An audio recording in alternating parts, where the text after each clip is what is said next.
Hoje a gente vai contar um pouquinho sobre o ácido jasmônico. O nosso grupo é composto pela Rafaela, a Thalita e por mim, a Núbia. Os hormônios vegetais desempenham função reguladora na função fonte-dreno. A resposta das plantas contra herbívoros, patógenos, estresse pode alterar a alocação e partição de fotossimilados. Com hormônios de defesa, como o ácido jasmônico, há respostas de intermeio para evitar com que a planta sofra tanto.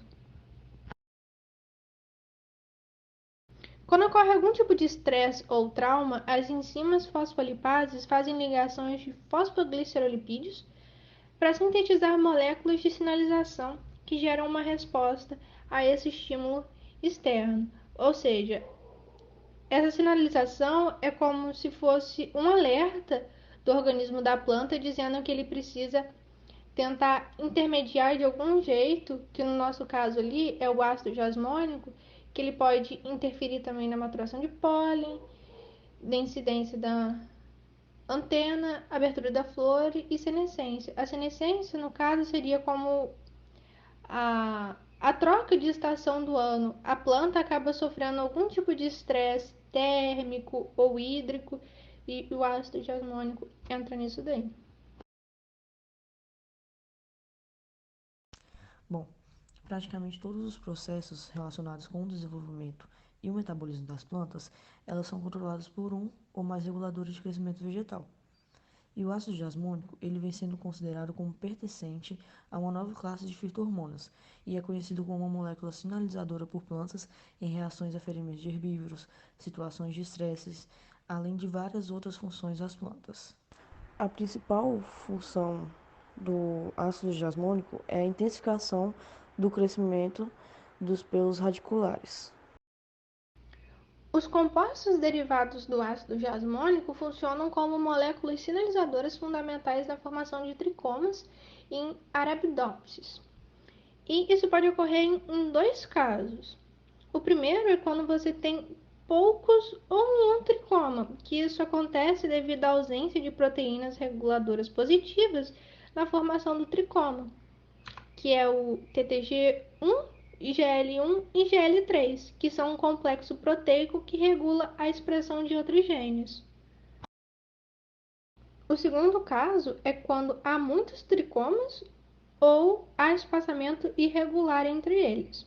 Aí o que acontece? A proteína reguladora negativa de desenvolvimento, a TRY, inativa o complexo GL3, GL1 e TTG1, substituindo o GL1 pelo TRY, que impede a formação de tricoma na célula vizinha. Aí a gente tem os espaçamentos irregulares. Agora, os derivados do ácido jasmônico aparecem. As proteínas JAS reprimem a formação dos tricomas quando ele se liga ao GL3 e o GL1, que são complexos-chave no processo de ativação. Quando ocorre a degradação dos JAS, ocorre a ativação da transcrição dos tricomas. Aí os tricomas se desenvolvem e podem crescer em grande quantidade.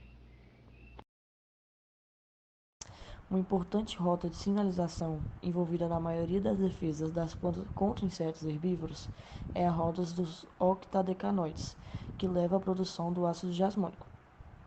Junto com outros produtos derivados de ácidos gráficos oxigenados, os octadecanoides eles pertencem à família das oxilipinas. Os níveis de ácido jasmônico ele aumenta rapidamente em resposta ao dano causado por insetos herbívoros, desencadeando assim uma formação de proteínas envolvidas nas defesas vegetais. Nos vegetais, o ácido jasmônico ele é sintetizado a partir do ácido linolênico, que é liberado dos lipídios da membrana plasmática, e depois ele é convertido em ácido jasmônico. Duas organelas participam da biossíntese do ácido jasmônico, que é o cloroplasto e o peroxomos.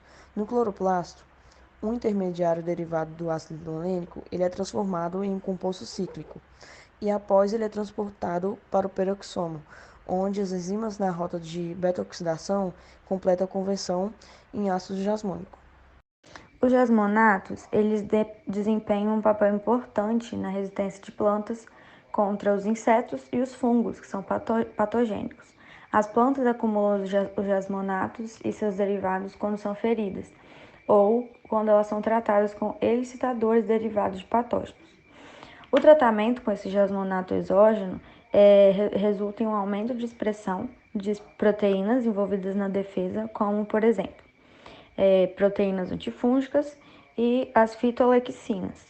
Este mesmo tratamento, ele também diminui, a expressão de genes que estão envolvidos no crescimento e no metabolismo primário, para que assim os recursos sejam direcionados para a defesa da planta. O ácido jasmônico ele também ativa rotas de metabólitos secundários, que são tóxicos ou repelentes, e biossíntese de proteínas de defesa. Elas interferem no sistema digestório dos herbívoros. E algumas leguminosas, elas sintetizam os inibidores da alfa-amilase, e bloqueando essa enzima e impedindo a digestão do amido. É o que mostra a próxima imagem. Essas folhas da imagem que estão danificadas, elas sintetizam a procestemina nas células do parênquima floemático. Esse peptídeo ele é processado proteoliticamente, resultando na cistemina, que é liberada das células parenquimáticas do floema e ligam-se aos receptores da membrana plasmática das células companheiras adjacentes. Nesse caso, isso vai ativar uma cascata de sinalização que envolve a fosfolipase A2 e a proteína quinase, ativadas por mitógeno, resultando na biossíntese de ácido jasmônico. E o ácido, então, jasmônico, ele é transportado pelos elementos do tubo crivado, possivelmente de forma conjugada, as folhas intactas, onde inicia uma rota de sinalização nas células-alvo do mesófilo.